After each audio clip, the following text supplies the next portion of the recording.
बातमीपत्रात आता पाहूयात गल्लीपासून ते दिल्लीपर्यंतच्या ताज्या घडामोडींचा धावता आढावा। विधानसभा निवडणुकीच्या तोंडावर राजकीय हालचाली वाढल्यात। नेत्यांच्या गाठी भेटी दौरे वाढले असून अनेक पक्षातील इच्छुक नेते उमेदवारीसाठी दुसऱ्या पक्षात जात आहेत। त्यात शरद पवारांच्या राष्ट्रवादी काँग्रेसमध्ये येणाऱ्यांची संख्या वाढताना दिसलीये।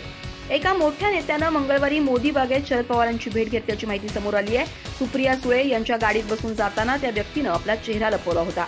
चेहरा लपवलेला हा व्यक्ती सिंदखेड राजा मतदारसंघाचे आमदार राजेंद्र शिंगणे असल्याची माहिती सूत्रांकडून मिळतेय। शरद पवारांची भेट घेतल्यानंतर एक व्यक्ती सुप्रिया सुळे यांच्या गाडीत बसून जाताना आपला चेहरा लपवत असल्याचा व्हिडिओ मंगळवारी सोशल मीडियावर व्हायरल झाला होता। आपला चेहरा कॅमेऱ्यात दिसू नये यासाठी या व्यक्तीनं चेहरा फाईलच्या आड लपवला होता। या व्हायरल व्हिडिओतील व्यक्ती राजेंद्र शिंगणे असल्याची माहिती सूत्रांकडून मिळतेय। आमदार राजेंद्र शिंगणे अजित पवार गटात आहेत। राजेंद्र शिंगणे आगामी विधानसभा निवडणूक लढण्यास इच्छुक असल्याचं बोललं जात आहे, त्यामुळे ते शरद पवार गटात जाणार असल्याची चर्चा आहे। नुकतीच त्यांनी विधानसभा निवडणुकीसाठी मुलाखत दिली होती। आमदार राजेंद्र शिंगणे यांनी तुतारी हाती घेतल्यास अजित पवारांना आणखी एक धक्का बसणार आहे। विधानसभा निवडणुकीच्या तोंडावर अजित पवार यांचा एक शिलेदार त्यांना सोडून जातोय। मागील आठवड्यात पिंपरी चिंचवडचे माजी आमदार आणि अजित पवार समर्थक विलास लांडे यांनी शरद पवार यांची भेट घेतली होती। त्यांच्या या भेटीनंतर विलास लांडे तुतारी हाती घेणार अशी घोषणा विक्रांत लांडे यांनी केली होती। विलास लांडे यांच्यासोबत माढ्याचे आमदार बबन शिंदे हे देखील शरद पवारांची भेट घेण्यासाठी गेले होते। तर अलीकडेच फलटण येथील आमदार दीपक चव्हाण आणि विधान परिषदेचे आमदार रामराजे नाईक निंबाळकर हे देखील राष्ट्रवादी काँग्रेस शरदचंद्र पवार पक्षात प्रवेश करणार असल्याची माहिती होती। या सर्व घडामोडी पाहता मागील काही दिवसांपासून अजित पवार गटाला गळती लागत असल्याचं दिसून येत आहे। हरियाणाच्या निवडणुकीमुळे फेक नॅरेटिव्ह ब्रेक झाला। लोकसभेत भाजपा संविधान बदलवणार असल्याचा फेक नॅरेटिव्ह विरोधकांनी तयार केला होता। या निवडणुकीत तो संपुष्टात आला। लोक भाजपच्या पाठीशी आहेत ते स्पष्ट झालंय असा टोला उपमुख्यमंत्री देवेंद्र फडणवीस यांनी बुधवारी माध्यम प्रतिनिधींशी बोलताना महाविकास आघाडीला हाणला। भाजपा हरियाणात पराभूत होईल, मग भाजपावर हल्ला करण्यासाठी ठाकरे गट, राष्ट्रवादी, शरद पवार गट आणि काँग्रेस शस्त्र परजावून बसले होते। पण आता देशाचा मूड काय आहे हे त्यांच्या लक्षात आलंय। त्यामुळे कालपर्यंत हम साथ साथ है असं म्हणणारे आज हम तुम्हारे है कौन असं म्हणतायत अशी टीका केली। मी वित्तमंत्री असताना 8 नवीन मेडिकल कॉलेजची घोषणा केली होती, त्यातील 5 विदर्भातील आहेत। बुधवारी त्यांचं भूमिपूजन झालं। कार्गो आणि पॅसेंजरची व्यवस्था असणारे आधुनिक विमानतळ नागपूरला मिळेल। शिर्डीला देखील मोठं विमानतळ मिळणार आहे। महायुतीचं जागा वाटप अंतिम टप्प्यात आहे। 80% पेपर सोडवलाय, 20% सोडवल्यानंतर सगळ्यांना सांगू। ओबीसींसाठी 36 वसतिगृह तयार करू असं मी सांगितलं होतं। त्यानंतर आलेल्या मविया सरकारनं आम्ही 72 वसतिगृह बांधू असं सांगितलं होतं, पण एकही बांधलं नाही। बुधवारी एकाच दिवशी 52 वसतिगृहांचं उद्घाटन केलं असं फडणवीस म्हणाले। महाराष्ट्र विधानसभा निवडणुकीत प्रकाश आंबेडकर यांच्या नेतृत्वातील वंचित बहुजन आघाडीनं आघाडी घेतली आहे। वंचितनं विधानसभा निवडणुकीसाठी आपल्या 11 उमेदवारांची पहिली यादी जाहीर केली आहे। यात पक्षानं रावेर विधानसभा मतदारसंघात शमीभा पाटील यांना उमेदवारी दिली आहे। शमीभा या ट्रान्सजेंडर असून लेवा पाटील आहेत। महाराष्ट्रात लवकरच विधानसभा निवडणुकीचा फळ रंगणार आहे। यासाठी सत्ताधारी महायुती आणि विरोधी बाकावरील महाविकास आघाडीत जागा वाटपाची चर्चा सुरू आहे। त्यांच्या चर्चेचं गुराळ सुरू असतानाच वंचित बहुजन आघाडीनं शनिवारी एका ट्विटद्वारे आपल्या 11 उमेदवारांची पहिली यादी जाहीर केली। या यादीत वंचितनं उमेदवाराच्या नावासह त्याच्या जातीचाही उल्लेख केलाय। वंचित बहुजन आघाडीनं रावेर विधानसभा मतदारसंघात शमीभा पाटील यांना उमेदवारी दिली आहे।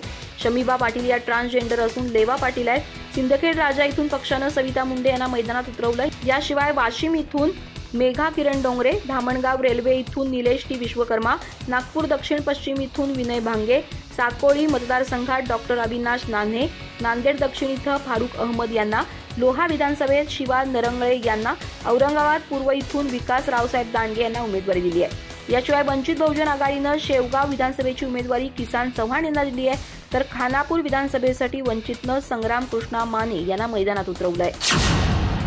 दसरा म्हटलं की शिवसेनेचा मेळावा हे महाराष्ट्रात गेल्या अनेक वर्षांचं समीकरण ठरलंय, पण यंदा शिवसेना, ठाकरे गट, मनोज जरांगे, पंकजा मुंडे यांचे 4 मेळावे होणार आहेत, तर आरएसएसचा विजयादशमी उत्सवही होणार आहे। त्यामुळे राजकीय वर्तुळात दसऱ्याकडे सर्वांचं लक्ष लागून राहिलंय। यात ठाकरे गटानं दसरा मेळाव्याचं टीजर रिलीज केलंय, तर दुसरीकडे शिंदे गटाच्या मेळाव्याचं मैदान बदलण्यात आलंय। आता शिंदे गटाचा मेळावा हा आझाद मैदानावर होणार आहे। पंकजा मुंडेंच्या मेळाव्याला धनंजय मुंडे उपस्थित राहणार की नाही यासह सरसंघचालक आणि मनोज जरांगे काय बोलणार याकडे सर्वांचं लक्ष लागलंय। ठाकरे गटाकडून दसरा मेळाव्याचा खास टीजर रिलीज करण्यात आलाय। यामध्ये दिवंगत बाळासाहेब ठाकरे यांना मानवंदना देण्यात आली आहे। त्याचबरोबर शिंदे गटाला टोला देखील लगावण्यात आलाय। यात बाळासाहेब ठाकरेंच्या दसरा मेळाव्याची काही क्षणचित्र देखील दिसून येत आहेत, तर उद्धव ठाकरे यांच्या देखील भाषणाची तडफदार सुरुवात करण्यात आल्यानं यंदा उद्धव ठाकरे दिवंगत बाळासाहेब ठाकरेंच्या स्टाईलनं भाषण करणार की काय अशी चर्चा सुरू झाली आहे। महाराष्ट्राच्या रक्षणासाठी, महाराष्ट्र धर्म राखण्यासाठी ताकद निष्ठावंतांची आणि परंपरा करारी बाण्याची, शिवतीर्थावर धगधगणार मशाल ठाकरेंची. विरोधकांना आता असं वाटत असेल की शिवसेनेचं काय होणार, त्यांना मला दाखवायचं आहे की शिवसेना काय करून दाखवणार, असा इशारा विरोधकांना आपल्या टीझरमधून ठाकरे गटानं दिलाय. मला राजकीय भूमिका घ्यावी लागली ती साहेबांना विचारून घेतली. ते सुरुवातीला हो म्हणाले, परत म्हणाले की ही भूमिका मला घेता येणार नाही. अर्थात तो त्यांचा अधिकार आहे, मला कोणालाही दुखवायचं नव्हतं, असं राष्ट्रवादी काँग्रेसचे नेते तथा उपमुख्यमंत्री अजित पवार यांनी म्हटलंय. दरम्यान अजित पवार पुढे बोलताना म्हणाले की सुप्रिया सुळे यांच्या विरोधात घरातील उमेदवार देणं ही माझी चूक मी आधी मान्य केली होती आणि आताही मान्य करतो. शरद पवार यांच्या नेतृत्वाखाली काम करत आम्ही राजकारणात पुढे आलो. हे सगळं होत असताना परिवार म्हणून एकत्र असल्यानं त्रास झाला नाही, पण आता दोन वेगळे पक्ष झाले. बारामतीमधील भाषणात त्यांनी हे विधान केलंय. अजित पवार म्हणाले की मी मधल्या काळात पक्क ठरवलं होतं की बास झाला आता, पण कधी ना कधी थांबावं लागतं, पण लोकांच्या रेट्यापुढे काही गोष्टी कराव्या लागतात. आजपर्यंतचा तुम्हाला अनुभव, त्या संदर्भात मी पुन्हा विचार करायला लागलोय. दुसरं कुणी नको, तुम्हीच बारामतीमधून विधानसभा लढा, असा आग्रह करत अजित पवारांच्या समर्थकांनी मंगळवारी त्यांचाच ताफा बारामतीमध्ये रोखला. जोरदार घोषणाबाजी केली. त्यानंतर तुमच्या मनातला उमेदवार देतो असं म्हणत दादांनी स्वतःची सुटका करून घेतली. लोकसभेतील दारुण पराभवानंतर अजित पवारांनी बारामती विधानसभेमधूनही काढता पाय घेण्याचे संकेत वारंवार दिलेत. कारण शरद पवारांनी इथून अजितदादांचा पुतण्या युगेंद्र पवारला मैदानात उतरवण्याचं निश्चित केलंय. त्याच्याकडून पराभवाची भीती दादांना वाटतेय, म्हणूनच मी बारामतीमधून 3 वेळा आमदार होतो, खासदारही होतो, अशा वेळेला दुसऱ्यांना संधी द्यायला हवी. मी जो उमेदवार देईन त्याला तुम्ही निवडून द्यायचं, असं 2 आठवड्यांपूर्वी म्हटलं होतं. हरियाणामधील पराभव दुर्दैवी आहे. त्यातून बरेच काही शिकता आले. कुणी कुणाला मोठा भाऊ छोटा भाऊ समजत नाही. लोकसभेतलं यश हे इंडिया आघाडीचं यश आहे. काँग्रेस पक्षाला अन्य राज्यातील निवडणुकीसाठी भूमिका घ्यावी लागेल. स्वबळावर लढायचं असेल तर त्यांनी तशी भूमिका घ्यावी, मग अन्य पक्ष आपापली भूमिका घेतील, असं ठाकरे गटाचे नेते खासदार संजय राऊत यांनी म्हटलंय. हरियाणाचा विजय फार मोठा महान विजय नाही. ठिकठिकाणी अपक्षांनी मतं घेतली. जो जिता वही सिकंदर, अशी हिंदीमध्ये म्हण आहे. देवेंद्र फडणवीस हरियाणामध्ये गेले आणि विजय प्राप्त झाला, असं काही होत नाही, असा टोला ठाकरे गटाचे नेते खासदार संजय राऊत यांनी लगावलाय. संजय राऊत म्हणाले की हरियाणाचा पराभव दुर्दैवी आहे. काश्मीरमध्ये इंडिया आघाडी जिंकली, हरियाणात इंडिया आघाडी झाली असती, सपा आप एखादी जागा शिवसेना एनसीपीला मिळाली असती तर याचा फायदा इंडिया आघाडीला झाला असता. काँग्रेसला वाटलं आम्ही एकतर्फी जिंकू, आम्हाला कुणाची गरज नाही. जिथं काँग्रेस कमजोर असतं तिथं ते प्रादेशिक पक्षाची मदत घेतात.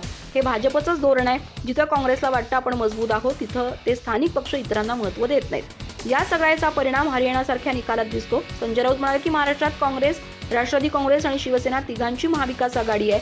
शरद पवार, उद्धव ठाकरे यांचं नेतृत्व जागरूक आहे. हरियाणातील निवडणूक निकालाचा महाराष्ट्रावर कोणताही परिणाम होणार नाही, असं राऊतांनी म्हटलंय.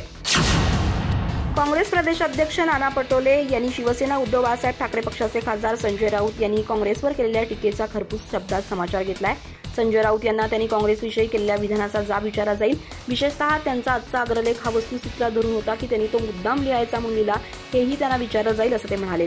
हरियाणा विधानसभा निवडणुकीतील हाराकिरीनंतर शिवसेना ठाकरे गटाचे खासदार संजय राऊत यांनी काँग्रेसला खडे बोल सुनावले आहेत. हरियाणामधील पराभव दुर्दैवी आहे. त्यातून बरेच काही शिकता येईल. कुणी कुणाला मोठा भाऊ छोटा भाऊ समजू नये. लोकसभा निवडणुकीतील यश हे इंडिया आघाडीचं यश होतं. काँग्रेस पक्षाला अन्य राज्यातील निवडणुकीसाठी भूमिका घ्यावी लागेल. त्यांना स्वबळावर लढायचं असेल तर त्यांनी तशी भूमिका घ्यावी. त्यानंतर इतर पक्षही आपापली भूमिका घेतील, असं ते म्हणाले होते. पत्रकारांनी त्यांच्या या विधानाविषयी काँग्रेस प्रदेश अध्यक्ष नाना पटोले यांना छेडलं असता त्यांनी या प्रकरणी संजय राऊत यांच्याशी संवाद साधला जाईल, असं स्पष्ट केलं.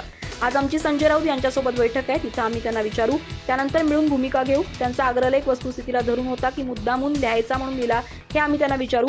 आम्ही महाराष्ट्रात जे काही समन्वयानं काम करत आहोत त्याचा अर्थ त्यांनी चांगलाच घेतला पाहिजे, असा आमचा त्यांना सल्ला आहे.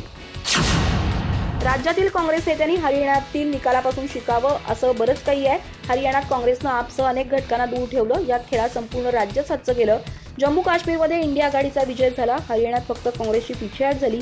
हे चित्र इंडिया आघाडीसाठी बरं नाही, पण लक्षात कोण घेणार, असा सवाल ठाकरे गटाच्या मुखपत्रातून करण्यात आलाय.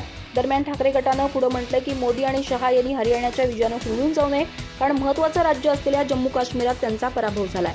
पंतप्रधान नरेंद्र मोदी हे संपूर्ण देशाचे नेते नाहीत, हाच याचा अर्थ आहे. हरियाणा आणि जम्मू काश्मीरचे निकाल दिशादर्शक आहेत. उद्या महाराष्ट्रातील जनता हरियाणाच्या मार्गाने जाणार नाही आणि महाविकास आघाडी विजयी होईल. हरियाणा आणि जम्मू काश्मीर विधानसभा निवडणुकांचे निकाल भाजप काँग्रेससाठी धक्कादायक आहेत. हरियाणात काँग्रेसचा पराभव फाजील आत्मविश्वास आणि स्थानिक नेत्यांच्या अरेरावीमुळे होताना दिसतोय. हरियाणात पुन्हा भाजपचे सरकार येईल असं कुणीच ठामपणे म्हणत नव्हतं. काँग्रेसचा विजय एकतर्फी होईल असं एकंदरीत वातावरण होतं, पण जिंकलेल्या डावाचे पराभवात रूपांतर कसं करायचं हे काँग्रेसकडूनच शिकावं लागेल. हरियाणात भाजप विरोधी वातावरण होतं. भाजपच्या मंत्र्यांना आणि उमेदवारांना हरियाणातील गावात घुसू देत नाहीत असा माहोल होता. तरीही हरियाणाचे निकाल काँग्रेसच्या विरोधात गेले. त्याचवेळी जम्मू काश्मीरमध्ये काँग्रेस आणि नॅशनल कॉन्फरन्स आघाडीनं बहुमत मिळवलं आणि भाजपच्या स्वप्नाच्या ठिकऱ्या उडवल्या. काश्मीरमधील जनता मोदी शहांनाच मतदान करेल असे ढोल वाजवले जात होते. 5 वर्षांपूर्वी 370 कलम हटवून अमित शहांनी जणू क्रांतिकारक पाऊल टाकल्याचं जाहीर केलं.